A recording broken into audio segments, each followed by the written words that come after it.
तो दोस्तों फिलहाल अथर एनर्जी आईपीओ का प्राइसमेंट भी फिक्स हो चुका है। इसीलिए देखा जाए तो इसके ग्रे मार्केट में भी काफ़ी अच्छा खासा डिमांड अभी बना हुआ है।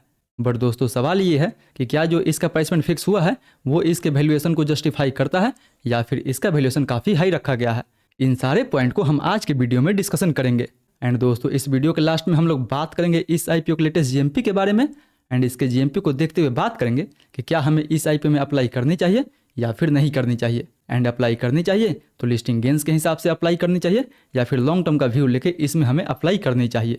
तो आप बस दोस्तों इस वीडियो के अंत तक बने रहें, क्योंकि इस वीडियो में हम लोग इस आईपीओ के हर एक एस्पेक्ट को डिटेल में डिस्कशन करने वाले हैं। वो या तो इस कंपनी के बारे में हो गया, या फिर इस कंपनी के फंडामेंटल के बारे में हो गया, या फिर इसके वैल्यूएशन के बारे में हो गया। सब कुछ हम लोग इस वीडियो में इन डिटेल डिस्कशन करने वाले हैं। सो आप बस दोस्तों इस वीडियो के अंत तक बने रहें, ताकि आपको इस आईपीओ में अप्लाई करनी चाहिए या फिर नहीं करनी चाहिए उसका एक बेटर व्यू मिल सके। तो फिर चलिए बिना आपका समय गवाए सीधा वीडियो में आगे बढ़ते हैं। और सबसे पहले दोस्तों बात कर लेते हैं इस कंपनी के ओवरव्यू के बारे में कि आखिर ये कंपनी काम क्या करती है एंड इस कंपनी का मेन रेवेन्यू सोर्स क्या है। तो दोस्तों जैसे कि आपको पता होगा कि ये जो कंपनी है वो इलेक्ट्रिक व्हीकल बनाने का काम करती है। यानी देखा जाए तो मार्केट में गिने चुने इसका 3-4 मॉडल है जो मार्केट में काफ़ी पॉपुलर है। मतलब दोस्तों आप ये सब इलेक्ट्रिक स्कूटर देख ही सकते हैं। ये कंपनी यही सब इलेक्ट्रिक स्कूटर बनाने का काम करती है जो मार्केट में इन दिनों काफ़ी चर्चा में है। क्योंकि देखा है दोस्तों तो दिल्ली में फिलहाल जितना भी 2 व्हीलर डीजल एंड पेट्रोल पे चलती है उन सब पे 15 अगस्त से बैन लगने वाला है। इसलिए देखा जाए तो फिलहाल इलेक्ट्रिक व्हीकल का डिमांड मार्केट में बढ़ चुका है। इसीलिए काफ़ी लोग ओला एंड अथर की तरफ मूव कर रहे हैं। सो फिलहाल दोस्तों अभी के लिए आप जान ले कि ये जो कंपनी है वो इलेक्ट्रिक 2 व्हीलर बनाने का काम करती है। एंड ना ही ये सिर्फ इलेक्ट्रिक 2 व्हीलर बनाने का काम करती है, बल्कि देखा जाए तो ये कंपनी अपना खुद का सॉफ्टवेयर भी डेवलपमेंट करने के लिए जानी जाती है and in house battery manufacture करने के लिए भी जानी जाती है। एंड दोस्तों सबसे बड़ी बात तो ये है कि इस कंपनी को हीरो मोटोकॉर्प का भी काफ़ी सपोर्ट मिलता है। क्योंकि देखा जाए तो अथर एनर्जी में हीरो मोटोकॉर्प का लगभग 40% के आसपास स्टेक्स है। इसलिए हीरो की तरफ से भी इस कंपनी को जबरदस्त सपोर्ट मिलता है। बट दोस्तों इन सब के बारे में आपको उतना कुछ जानने की कोई ज़रूरत नहीं है। बस आप इतना जानें कि ये जो कंपनी है वो इलेक्ट्रिक 2 व्हीलर बनाती है, जिसका देखा जाए तो मार्केट में लगभग 12% का मार्केट शेयर है, जो कि ओला से तो कम है। बट इसके पीछे देखा जाए तो हीरो का हाथ है, जो आपको भूलना नहीं है। सो आई होप दोस्तों कि ये कंपनी काम क्या करती है वो आपको अच्छे से समझ में आ गया होगा। सो चलिए अब बात कर लेते हैं इस कंपनी के फंडामेंटल एंड वैल्यूएशन के बारे में। तो दोस्तों अगर बात करें इस कंपनी के फंडामेंटल के बारे में तो मुझे नहीं लगता है कि हमें इस कंपनी के फंडामेंटल को उतना ज़्यादा स्टडी करने की ज़रूरत है। क्योंकि देखा जाए तो फिलहाल अभी ये जो कंपनी है वो एक लॉस मेकिंग कंपनी है, जिसका लॉस आपको ईयर ऑन ईयर बेसिस पे इंक्रीज होते हुए नजर आएगा। बट दोस्तों अगर प्रॉफिट के तुलना में रेवेन्यू के बारे में बात करें तो कंपनी का revenue year on year basis पे काफ़ी अच्छा खासा इंक्रीज हो रहा है, जो देखा जाए तो एक तौर से इस आईपीओ के लिए काफ़ी अच्छी बात है।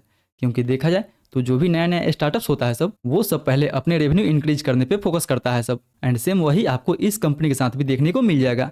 यानी ये भी कंपनी पहले अपने बिजनेस को एक्सपेंड करने के बारे में सोच रही है। इसीलिए अभी तक देखा जाए तो फिलहाल ये कंपनी एक लॉस मेकिंग कंपनी है। इसीलिए इसका अर्निंग पर शेयर भी आपको माइनस में ही देखने को मिल जाएगा। मतलब देखा जाए तो कंपनी तो अभी एक लॉस मेकिंग कंपनी है, इसीलिए आपका अर्निंग पर शेयर भी लॉस में ही देखने को मिलेगा।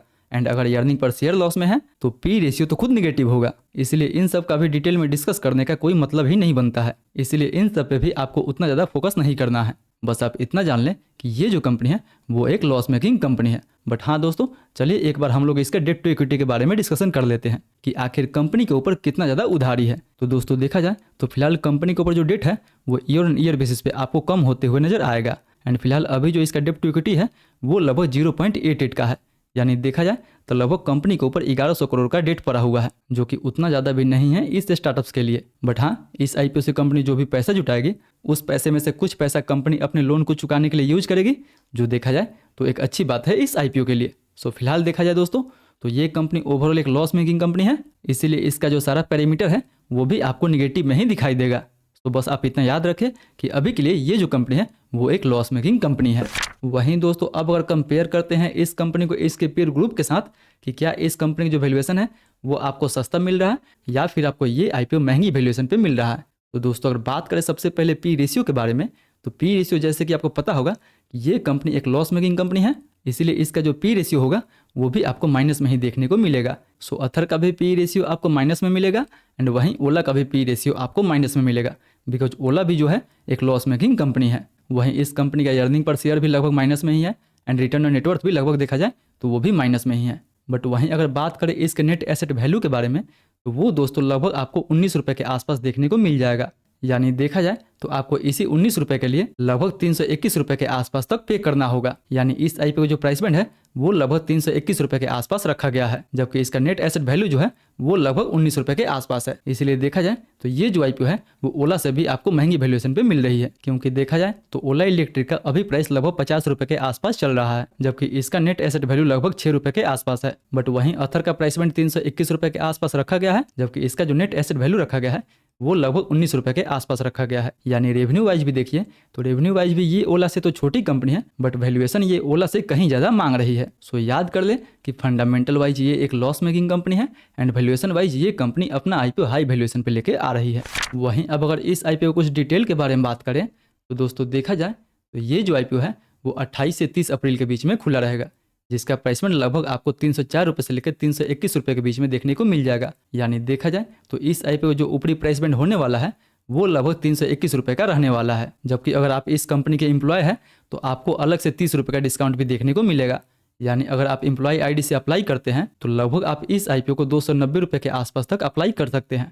तो याद रखें कि अगर आप एम्प्लॉय हैं तो इस आईपीओ में आप एम्प्लॉय कोटा से ही अप्लाई करें, जिसमें आपको लगभग 30 रुपये के आसपास तक छूट देखने को मिल जाएगा। वहीं अगर बात करें इस आईपीओ टोटल इशू साइज के बारे में, तो इस आईपीओ जो टोटल इशू साइज है वो लगभग 2980 करोड़ के आसपास है, जिसमें से 26 से 26 करोड़ के आसपास तक फ्रेश इशू होने वाला है एंड 354 करोड़ के आसपास तक ऑफर पर सेल रहने वाला है। मतलब देखा जाए तो ये जो 354 करोड़ होगा वो कंपनी के प्रमोटर के पास जाने वाला है, बट ये जो 26 से 26 करोड़ के आसपास तक फ्रेश इशू होने वाला है उसको ये कंपनी अपने बिजनेस ग्रोथ के लिए यूज करेगी, जिसमें से कंपनी अपने और नए मैन्युफैक्चरिंग प्लांट को सेटअप करने के लिए यूज करेगी, कुछ लोन रिपेमेंट करने के लिए यूज करेगी एंड कुछ देखा जाए तो चार्जिंग स्टेशन लगाने के लिए यूज करेगी। वहीं दोस्तों 1 रुपये के फेस वैल्यू पे मिनिमम आप इसमें 1 लॉट अप्लाई कर सकते हैं, जिसमें आपको 46 शेयर मिलेगा, जिसके लिए आपको 14,766 रुपये तक इन्वेस्ट करना होगा। यानी आप चाहे तो इसमें मिनिमम 1 लॉट अप्लाई कर सकते हैं या फिर आप मैक्सिमम 13 लॉट तक अप्लाई कर सकते हैं। वहीं अगर बात करें इस आईपीओ के कोटा के बारे में,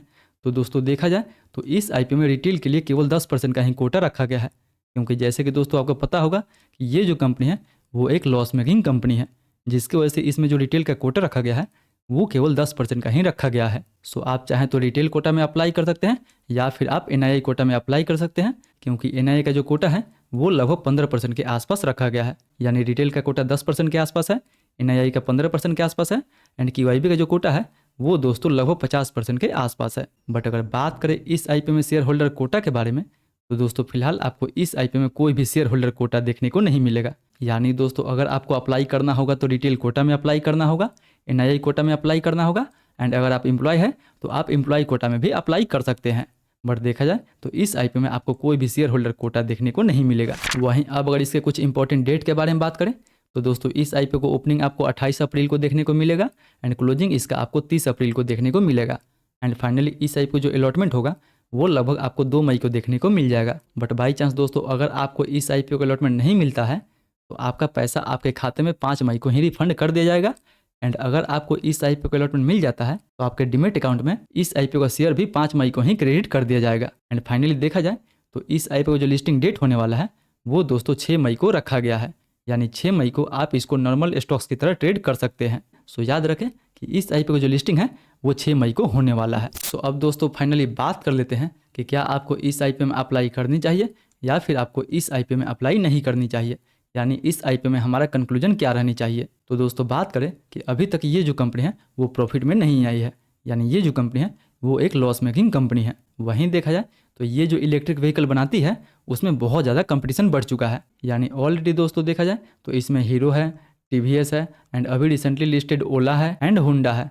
यानी दोस्तों देखा जाए तो इस सेक्टर में आपको काफ़ी टफ कंपटीशन देखने को मिलेगा। वहीं अभी तक फिलहाल इस सेक्टर को गवर्नमेंट की तरफ से काफ़ी ज़्यादा सब्सिडी मिल रहा है, इसीलिए देखा जाए तो अभी तक तो ये कंपनी ठीक है, बट जैसे ही गवर्नमेंट की तरफ से सब्सिडी मिलना बंद होगा कंपनी के फंडामेंटल पे और ज़्यादा इंपैक्ट देखने को मिलेगा। वहीं last but not the least दोस्तों, ये कंपनी जो भी अपना इलेक्ट्रिक व्हीकल बनाती है उसमें देखा जाए तो जितना भी पार्ट्स लगा होता है उस पार्ट्स के लिए कंपनी दूसरे कंपनी पे ज़्यादा डिपेंडेंट है। मतलब दोस्तों इस बाइक में जितना भी ये कंपोनेंट लगा हुआ है उन सारे कंपोनेंट को ये कंपनी खुद से नहीं बनाती है, काफ़ी कंपोनेंट के लिए कंपनी जो है दूसरे कंपनी पे डिपेंडेंट है। जिसके वजह से अगर ये कंपनी उनको टाइमली पेमेंट नहीं करती है तो वो कंपनी में भी इस कंपनी को अपना प्रोडक्ट देने से भी मना कर दे। बट दोस्तों देखा जाए तो as a promoter Hero MotoCorp इस कंपनी का काफी ज्यादा साथ देता है, यानी इस कंपनी का प्रमोटर बैकग्राउंड काफी मजबूत है, जिनका इस मार्केट में काफी वर्षों का एक्सपीरियंस है। वहीं दोस्तों देखा जाए तो ये जो इंडस्ट्री है वो अभी इनिशियल फेज में है, मतलब देखा जाए तो अभी इसका पीक आना बाकी है, क्योंकि फिलहाल अभी तो कन्वेंशनल बाइक को दिल्ली में ही बैन किया गया है, धीरे धीरे सारे स्टेट्स में बैन किया जाएगा,